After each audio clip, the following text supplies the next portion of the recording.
consideration of House Resolution 755. The clerk will report the resolution. This is House the Calendar clerk number 61, House Resolution describing the 755. charges. Resolved that Donald John Trump, President of the United States, is impeached for high crimes and misdemeanors, and that the following articles of impeachment be exhibited to the United States Senate. This guy's a good reader. Articles of impeachment exhibited by the House of Representatives of the United States of America in the name of itself and of the people of the United States of America against Donald John Trump, President of the United States of America, in maintenance and support of its impeachment against him for high crimes and misdemeanors. Article 1, Abuse of Power. The Constitution provides that the House of Representatives shall have the sole power of impeachment, and that the President shall be removed from office on impeachment for and conviction of treason, bribery, or other high crimes and misdemeanors. In his conduct of the office of President of the United States, and in violation of his constitutional oath faithfully to execute the office of President of the United States, and, to the best of his ability, preserve, protect, and defend the Constitution of the United States, and in violation of his constitutional duty to take care that the laws be faithfully executed, Donald J. Trump has abused the powers of the presidency in that, using the powers of his high office, President Trump solicited the interference of a foreign government, Ukraine, in the 2020 United States presidential election. He did so through a scheme or course of conduct that included soliciting the government of Ukraine to publicly announce investigations that would benefit his re-election, harm the election prospects of a political opponent, and influence the 2020 United States presidential election to his advantage. President Trump also sought to pressure the government of Ukraine to take these steps by conditioning official United States government acts of significant value to Ukraine on its public announcement of the investigations. President Trump engaged in this scheme or course of conduct for corrupt purposes in pursuit of personal political benefit. In so doing, President Trump used the powers of the presidency in a manner that compromised the national security of the United States and undermined the integrity of the United States democratic process. He thus ignored and injured the interests of the nation. President Trump engaged in this scheme or course of conduct through the following means. 1. President Trump, acting both directly and through his agents within and outside the United States government, corruptly solicited the government of Ukraine to publicly announce investigations into A, political opponent, former Vice President Joseph R. Biden Jr., and B, a discredited theory promoted by Russia, alleging that Ukraine, rather than Russia, interfered in the 2016 United States presidential election. 2, with the same corrupt motives, President Trump, acting both directly and through his agents within and outside the United States government, conditioned 2 official acts on the public announcements that he had requested. A, the release of $391 million of United States taxpayer funds that Congress had appropriated on a bipartisan basis for the purpose of providing vital military and security assistance to Ukraine to oppose Russian aggression, and which President Trump had ordered suspended. And B, a head of state meeting at the White House, which the president of Ukraine sought to demonstrate continued United States support for the government of Ukraine in the face of Russian aggression.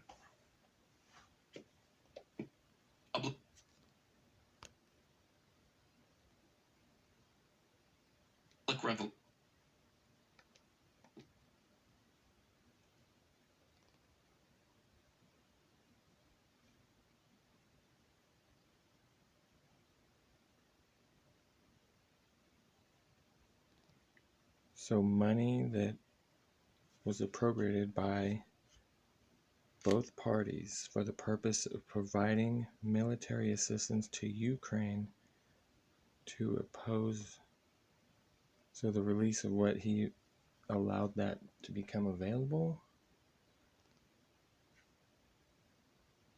or he took it, and used it for other stuff.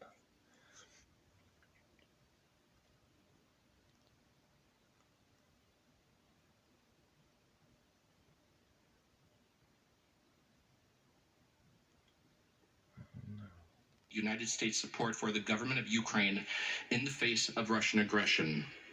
3. Faced with the public revelation of his actions, President Trump ultimately released the military and security assistance to the government of Ukraine, but has persisted in openly and corruptly urging and soliciting Ukraine to undertake investigations for his personal political benefit. These actions were consistent with President Trump's previous invitations of foreign interference in United States elections. In all of this, President Trump abused the powers of the presidency by ignoring and injuring national security and other vital national interests to obtain an improper personal political benefit. He has also betrayed the nation by abusing his high office to enlist a foreign power in corrupting democratic elections. Wherefore, President Trump, by such conduct, has demonstrated that he will remain a threat to national security and the Constitution if allowed to remain in office, and has acted in a manner grossly incompatible with self-governance and the rule of law. President Trump thus warrants impeachment and trial, removal from office, and disqualification to hold and enjoy any office of honor, trust, or profit under the United States. Article 2, Obstruction of Congress. The Constitution provides that the House of Representatives shall have the sole power of impeachment, and that the President shall be removed from office on impeachment for and conviction of treason, bribery, or other high crimes and misdemeanors.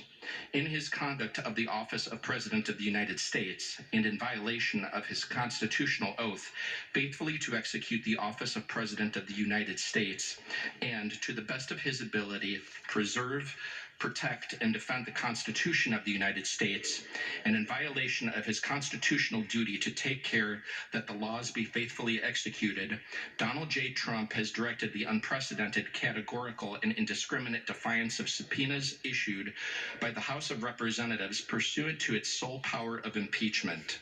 President Trump has abused the powers of the presidency in a manner offensive to and subversive of the Constitution, in that the House of Representatives has engaged in an impeachment inquiry focused on President Trump's corrupt solicitation of the government of Ukraine to interfere in the 2020 United States presidential election.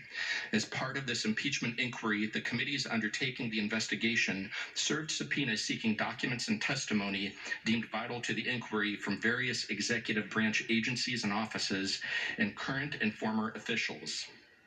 In response, without lawful cause or excuse, President Trump directed executive branch agencies, offices, and officials not to comply with those subpoenas. President Trump thus interposed the powers of the presidency against the lawful subpoenas of the House of Representatives and assumed to himself functions and judgments necessary to the exercise of the sole power of impeachment vested by the Constitution in the House of Representatives. President Trump abused the powers of his high office through the following means. 1.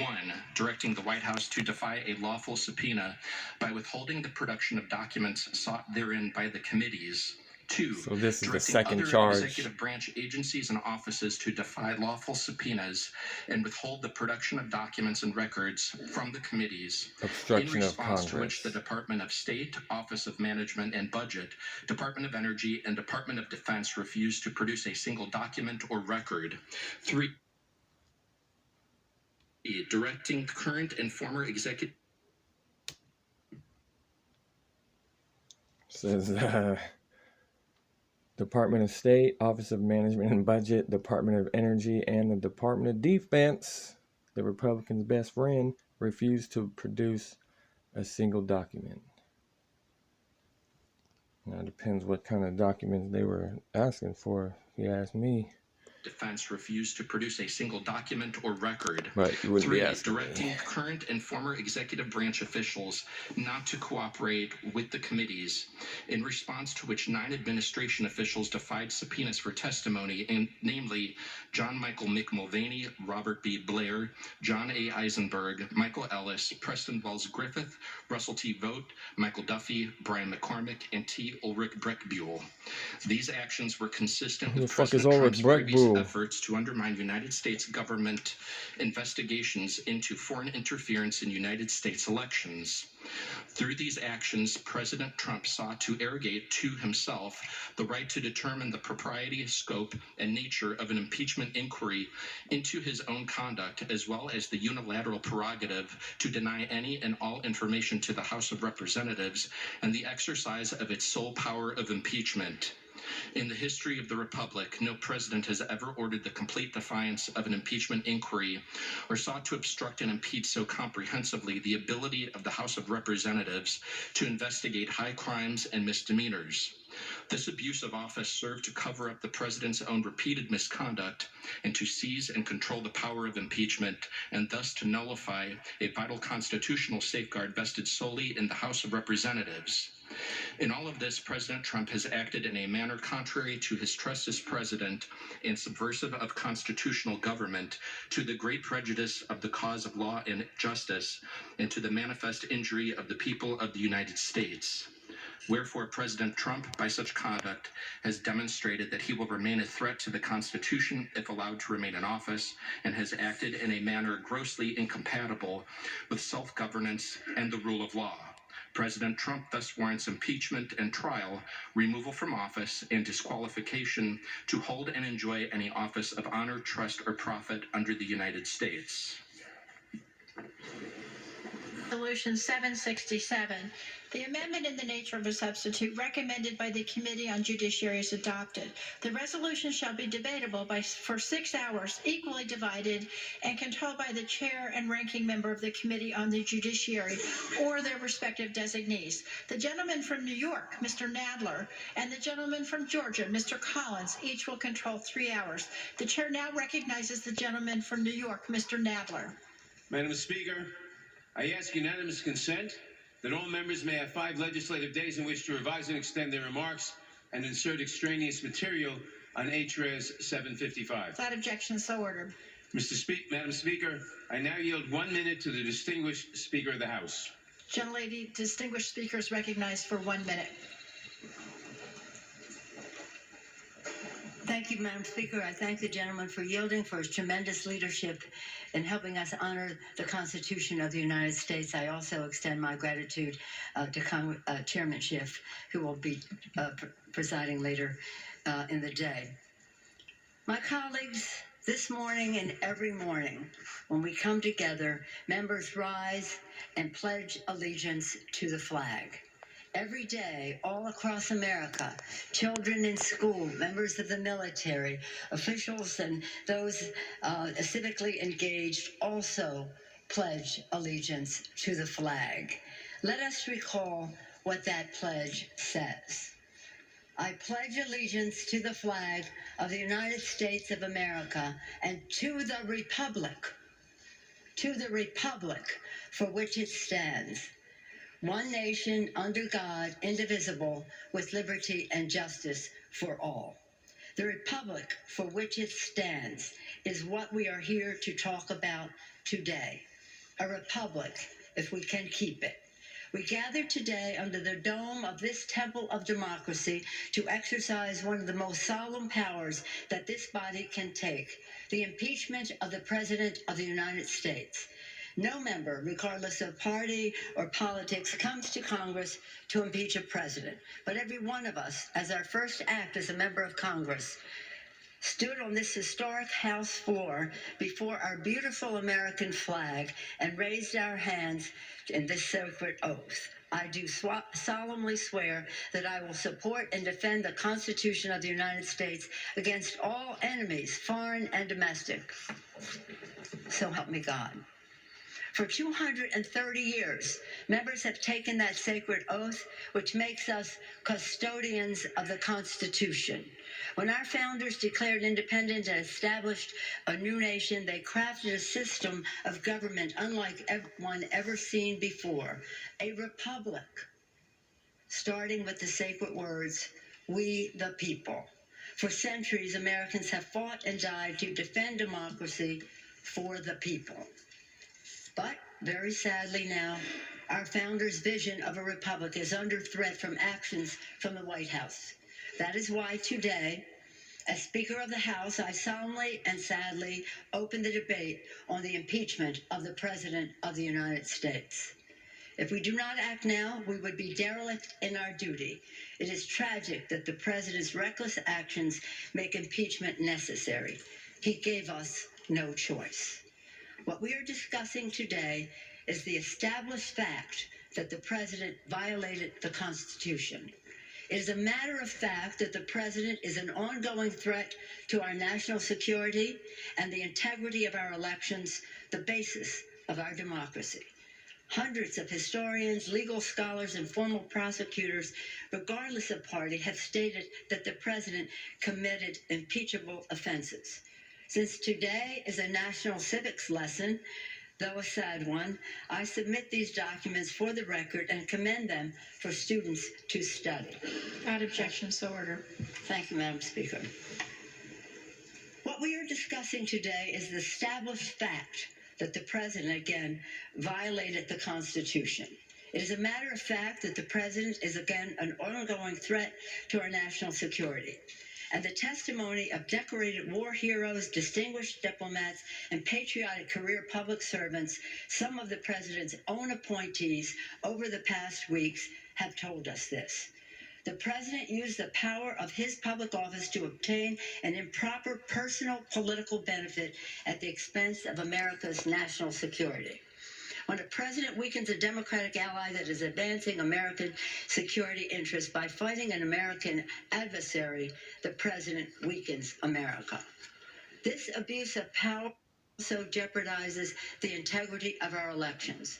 All Americans agree that American voters should choose our president, not some foreign government. The founders understood that it is profoundly corrosive for our democracy for a president to invite interference in our elections. As George Washington, our nation's patriot, under whose gaze we stand today, warned, history and experience prove that foreign influence is one of the most baneful foes of Republican government. George Washington. Sadly, the American people have witnessed further wrongs of the president, which necessitate the second article of impeachment, obstruction of Congress. When the president's wrongdoing was revealed, he launched an unprecedented, indiscriminate, and categorical campaign of defiance and obstruction. Never before in the history of our nation have we seen a president declare and act as he is above the law.